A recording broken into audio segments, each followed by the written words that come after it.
Assalamualaikum warahmatullahi wabarakatuh. Alhamdulillah bi alhamdulillah wassalatu wassalamu ala habibillah Muhammad bin Abdillah wa ala alihi wa sahbihi wa mawalah wa man tabi'ahu ila yaumil qiyamah. Amma ba'du. Kaum muslimin, insyaallah di media ini, di channel ini kita akan sama-sama menjadi penyebar kebaikan untuk kepentingan dakwah, sehingga sangat bersyukur saya pribadi bila kaum muslimin bisa menyebarkan channel ini dan sama-sama kita subscribe. Pada kesempatan ini sedikit saya akan membahas tentang mandi besar atau adus. Apa itu mandi besar? Mandi besar itu dalam praktek sekilas mata tidak ada bedanya dengan mandi biasa, tapi jelas beda dong. Bedanya adalah dalam posisi keparduannya. Artinya mandi besar atau adus itu tidak sah ketika tidak mengikuti keparduannya. Artinya keparduan itu ketentuan-ketentuan yang telah ditentukan oleh syariat. Dalam konteks ini adalah ilmu fikih. Nah, selanjutnya ada konsekuensi yang sangat pahit, yang sangat berbahaya ketika seseorang tidak adus, tidak mandi besar, selanjutnya mandi besar hukumnya wajib, atau melaksanakan mandi besar tapi ternyata tidak sesuai dengan keparduan yang telah ditentukan oleh ilmu fikih. Pertanyaannya adalah, apa saja keparduan dalam adus? Sebetulnya singkat, cuma dua saja keparduan yang harus dilaksanakan ketika kita adus. Satu adalah niat, kedua adalah seluruh tubuh harus terkena air, dan airnya harus termasuk air yang suci dan mencucikan. Nah, insya Allah tentang apa itu air suci dan tentang apa itu air mensucikan kita akan sama-sama bahas di kesempatan lain, insya Allah.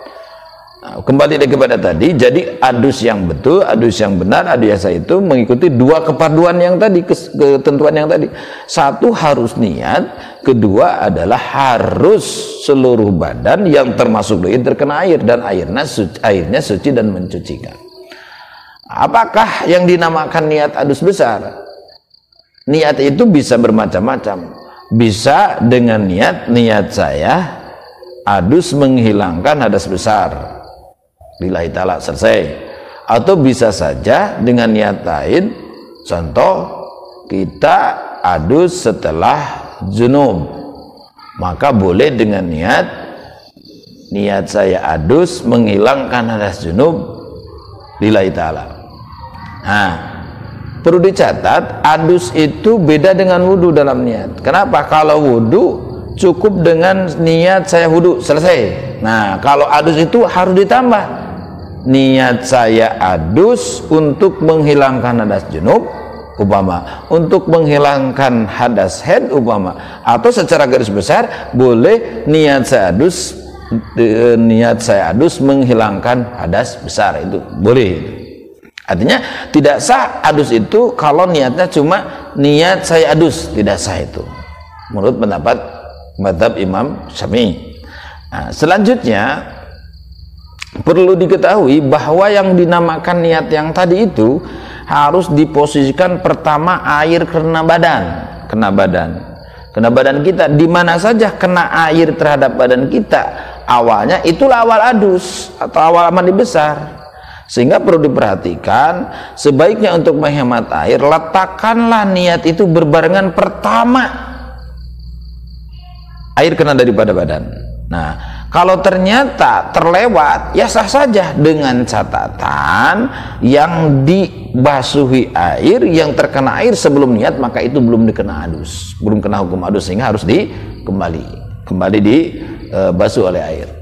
Nah, selanjutnya yang kedua itu adalah seluruh tubuh wajib kena air. Tubuh di sini adalah tubuh yang termasuk hukumnya dohir. Contoh, kalau kita punya ali nih, punya cincin, ternyata itu cincinnya sangat sukar untuk dibuka, maka mesti dibuka dulu itu. Kenapa? Karena ketika ininya sangat menjepit, sehingga pasti tidak masuk air dong ke dalamnya, maka sebelum adus saja dibuka, karena ini termasuk dohir badan. termasuk telinga juga.